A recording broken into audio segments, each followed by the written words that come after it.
आज आप लोगों का MIL का जो भी सब्सिडरी हिंदी लिए हैं उसका आज का वीडियो 5th है, ठीक है, 5th है, यानी कि 5 आज का है। तुलसीदास क्या है? तुलसीदास। आज मैं तुलसीदास के बारे में बताने वाला हूँ। सो आप लोग ध्यान से देखिएगा इस वीडियो को और इससे आपको एग्जाम में ज़रूर क्वेश्चन आएंगे।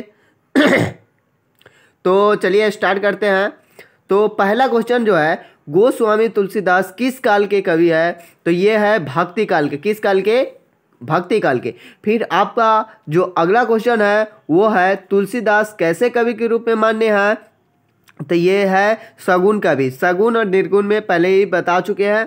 सो हम लोग आगे बढ़ते हैं कि तुलसीदास किस शाखा के कवि है। तो ये है आपका आंसर रामाश्रयी शाखा, यानी कि वो राम के भक्त थे, ये आपको पता होनी चाहिए। और इससे पहले कृष्ण भक्त भी हम पढ़ाए थे, सूरदास, ठीक है ना। तो इस सबको भक्त भगवान के हिसाब से देखना है बस। तो अगला क्वेश्चन है, तुलसीदास का जन्म कहाँ हुआ था?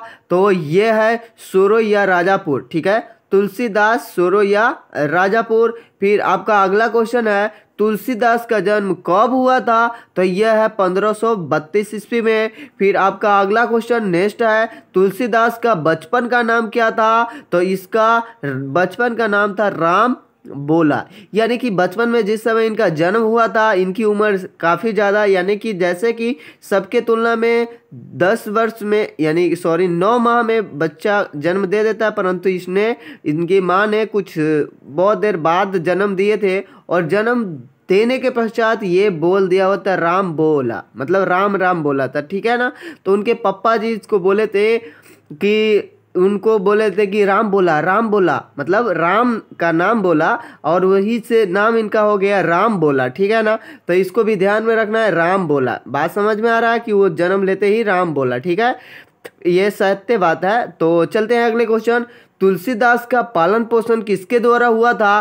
तो इनकी जन्म के पश्चात ही इनकी मम्मी का देहांत हो जाता है और इनके मतलब मरने के पश्चात इनको घर से बाहर कर दिया जाता है, जिनको मुनिया दासी के द्वारा इनका लालन पालन यानी कि पोषण होता है, ठीक है। फिर उसके बाद ऋषि एक ले चले जाते हैं। फिर अगला देखते हैं, अगला क्वेश्चन, आत्माराम दुबे कौन थे? तो ये थे तुलसीदास के पिता। आत्माराम दुबे जो थे वो तुलसीदास के पिता थे। तुलसीदास को शिक्षा दीक्षा किनसे मिली थी? तो ये नरहरिदास, यही मंगवा लिए थे इनको, ठीक है ना। तो उनके बाद उसकी शिक्षा दीक्षा नरहरिदास के ही यहाँ पर हुआ था। फिर अगला क्वेश्चन है कि तुलसीदास ने राम कथा किनसे सुनी? तो जब थे नर हरिदास के साथ तो सुने होंगे किनसे? उन्हीं से। फिर आपका अगला जो क्वेश्चन है वो है कि तुलसीदास को तुलसी नाम किनके द्वारा दिया गया? तो ये है नरहरिदास के ही द्वारा दिया गया था। फिर अगला क्वेश्चन है, तुलसीदास अपने गुरु द्वारा कहाँ ले जाए गए?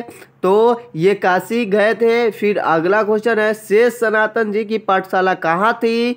तो ये थी काशी में ही। और तुलसीदास ने काशी के पाठशाला में कितने दिन अध्ययन किया?